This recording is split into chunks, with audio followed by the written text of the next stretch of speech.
maybe it's a good thing that some of these franchises didn't continue on after this.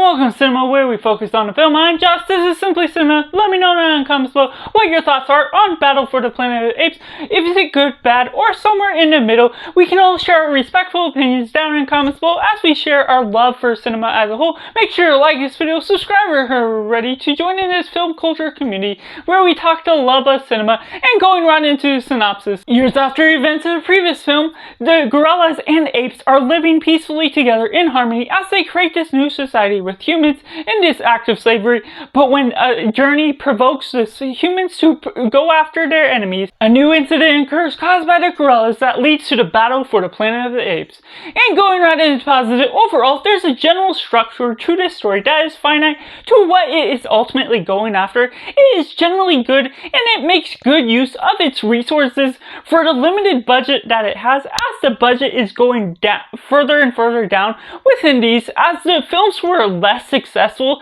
as they release from the very first film that released in theaters. And generally what you get is a good idea of how these characters are interacting together. The culture and the setup to the story is still finite to what you're expecting for the Planet of the Apes franchise as a whole, and you're getting the sci-fi feel that is appropriate to what you're expecting on Earth. And you're getting some decent characterization throughout, some good action sequences that really show the depth of the battles, and also there's nods to what is going on previously within the other films, especially within Beneath the Planet of the Apes. What they're mentioning in the second film, what is being fulfilled, is being brought all the way back here as you're getting that circular time loop of everything that causes the events to unfold from the very beginning of the future in the Planet of the Apes original film to what is ending off and what is foreshadowed to be leading up to the future that is Planet of the Apes. As it's a circular franchise, that makes it a decent time. But going into some of the mixed elements, there's some things about the world that are less exploratory and less thematic to the elements you're wanting from this franchise. There's not a lot of depth to this world as you're mostly staying in one place in the society. There's less humans that you can stick to and abide by, and there's something about the characterization of Caesar that is more jarring because there's a certain amount of years that pass between Conquest of the Planet of Apes and this one that is unspecified, and you can only infer based on the fact that he has a son named Cornelius, and Cornelius is more grown up, but it's still unspecified to the amount of the timeline that we can truly follow, and we don't know how far this is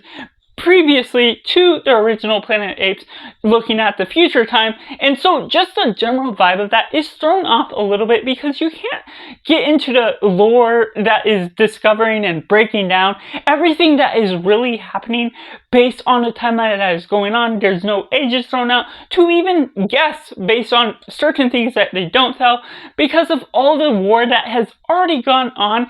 in between Conquest of the Planet of the Apes and this film that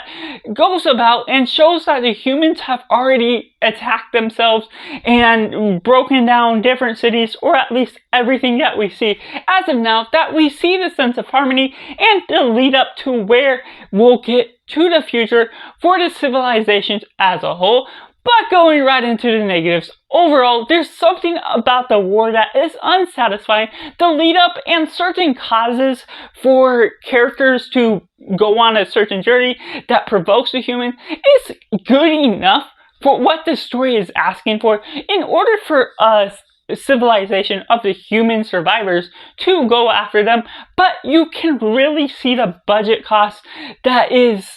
insignificant to what you could really be pulling off with this film. There's only so much soldiers, so much vehicles that really are bringing in a punch that shows the depth and scale of what this battle could be between the apes and the humans. And what we get from the reuse of some of the costumes can be a bit confusing just with familiar cases, and also there's new costumes made for the extras effects that don't look nearly as good as the original ones used, especially within the gorillas, that unfortunately takes a toll on the appearance of the film when there's no special effects or anything used to make use of a special look to the film as a whole. The acting is good enough for what you're doing, but unfortunately, because you're getting that jarring take of Caesar and the change of the characterization, it does put you in for a loop of what you're expecting from him as a character. He's more tame and calmed down after that battle, and there's a resolution that you don't see the growth in his character from between those times, and just the ideas between the gorillas, they're hateable and easily hateable, which that can be a good quality, but unfortunately without good character traits that shows motive or differences between the gorillas and the apes, and why the gorillas are more monstrous and beast-like and not necessarily showing a redeemable factor to the lore that is being built up of why the apes should be taking over the human world and why we're evolving past the men and women that are living out on Earth, doesn't give a good taste to what we should sort of love about them taking over Earth, even if it's uncomfortable to us as humans watching on screen. And so unfortunately that takes a toll on the cost of how depth this film can take its toll, and some of the action battles, as good as they can be at sometimes, with the budget costs and everything involved, really takes a lesser route with how good it performs out in the end, by the end of the film, because even as they drag on, there's a lull in how boring you can get with some of the action sequences. Despite them being explosive in some extent, you almost wish we got something that was about the human attacks against themselves, a lead up to what this event would have been within this film. And so it's underscaled and undervalued to the consequence of what we're getting and what we could have gotten, and the expectations that are at a loss because of how downgraded the budget is, everything that has gone within the characters not getting as much depth to them, and there's an increase of characters that really drowns out who to really follow, who to really love as their own personal things, because you're also getting the evolution of humans being slaves but not yet slaves, because there's differences between that introduces interesting themes, but not enough to really redeem the film